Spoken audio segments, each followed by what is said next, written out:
میں اسلام پیش کر اللہ آپ کو جزائے خیر دے۔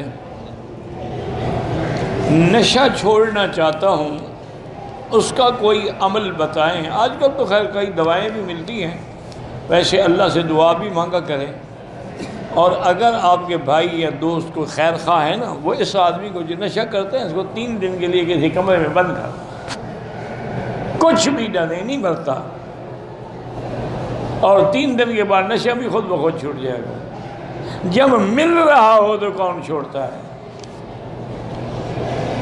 کوئی وظیفے کی ضرورت نہیں، 3 دن کمرے میں بند کر، پھر بھی ٹھیک نہ ہو تو روزانہ اس کو پھینٹی بھی لگائیں، انشاءاللہ ٹھیک ہو جائے گا۔ ویسے آج کل بڑی دوائیں ملتی ہیں، ترک تریاک اس کا نام ہے، پہلے تو ساہیوال والوں نے بنائی تھی، پھر گجرات، اب ساری دنیا بنا رہی ہے، وہ گولیاں کھاتا رہے نشہ چھوٹ جاتا ہے۔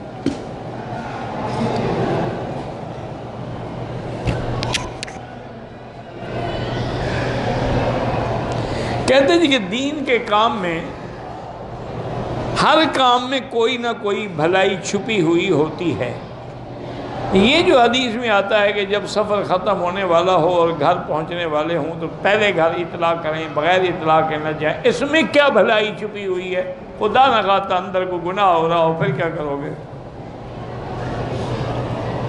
2 صحابہ کو حضور نے سنایا، لیکن انہوں نے جوش میں آ کے بغیر اطلاع کے چلے گئے، دونوں کی عورتوں کے ساتھ دوسرا سویا ہوا تھا۔ اسلام پردہ ڈالنا چاہتا ہے۔ اور دوسری وجہ یہ ہے، حدیث میں خود ہے کہ انت ہدہ، کہ عورت جو ہے وہ اپنے بدن کے بال بھی صاف کر لے، کنگھی دے لے، تیل لگا لے، خاوند کے تیار تو ہو جائے نا کم از کم۔ اب تم جاؤ وہ بھوتنی بنی بیٹھی ہو، تمہارے دل میں نفرت بن جائے، پھر کیا کرو گے؟ ہر بات میں حکمت ہے۔ حتیٰ کہ اجازت ہے کہ اگر تمہاری ماں گھر میں بغیر اجازت کے اندر داخل نہ ہو سکتا ہے بغیر کپڑے کے بیٹھی ہو، تو ماں کو بھی تو بغیر کپڑوں کے دیکھنا حرام ہے۔